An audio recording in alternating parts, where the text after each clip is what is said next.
Something I've been wanting to do more on the channel lately is bring you guys some different gaming setup ideas, and one of the next ones I wanted to do was a Switch gaming desk setup, which this is the kind of basic idea of what we'd have, monitor, dock, a few little knickknacks, charging station. But I got really bored of the idea, and it occurred to me that the Switch really isn't a traditional gaming system. A lot of the stuff that we've done in setups in the past don't necessarily have to apply to the rules of the Switch.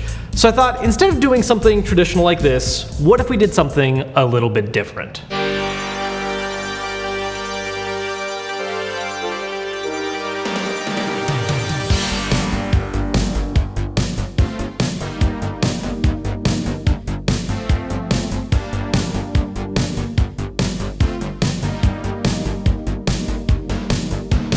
The idea here is to do away with any kind of entertainment console or desk or any kind of actual main thing to put the system on. Instead, just build the whole thing on the wall. Now, for here in this room, I decided I want to make use of this support beam. This isn't necessarily an option for everyone, obviously, so a lot of this can also be done on a wall. We'll walk through all different options. But first, we need to actually put a TV up here. So I lied a little bit when I said TV. We're not actually gonna use a TV, we're gonna use a monitor. This monitor, which I actually featured recently in my back to school gaming accessories video. It's a 1080p monitor, all you really need for the Switch. Don't exactly have to worry about stuff like 4K, so color depth, sharpness, all good, everything we want in a Switch monitor.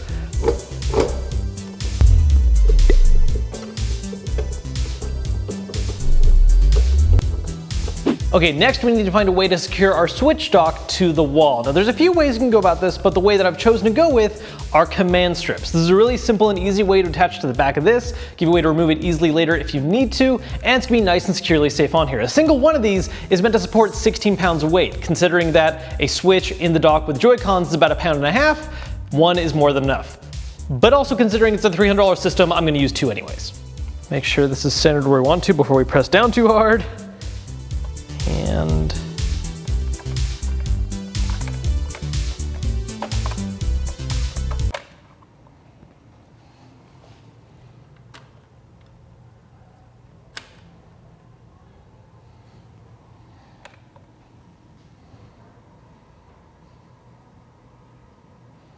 we might have to seal that.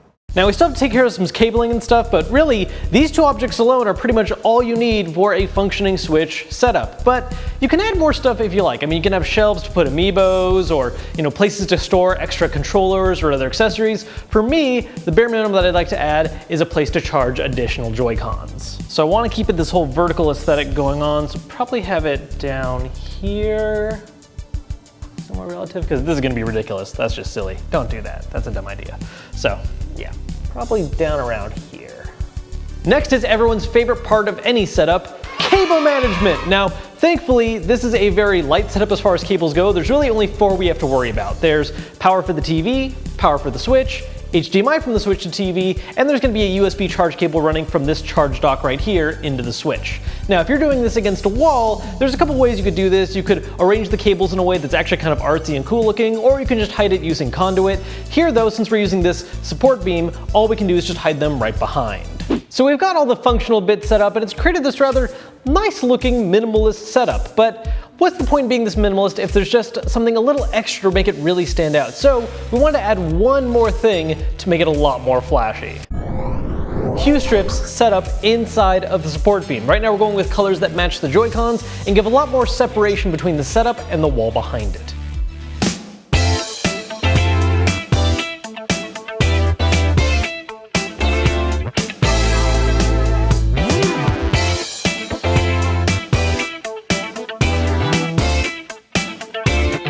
So there you have it, a minimalist Switch setup that makes use of no shelves, no desk, no entertainment console, just an open wall that you have available, which is really kind of the beauty of it. It's a simple setup that shows you don't need to have a lot of stuff, and it's really customizable if you do want to add more things. I mean, this is just kind of the basic kit right here, but you can add additional shelves or cubbies to do things like hold extra Joy-Cons, Pro controllers, display amiibos, all kinds of options with the way that this setup can be adapted to different living situations, which is really just the beauty of it.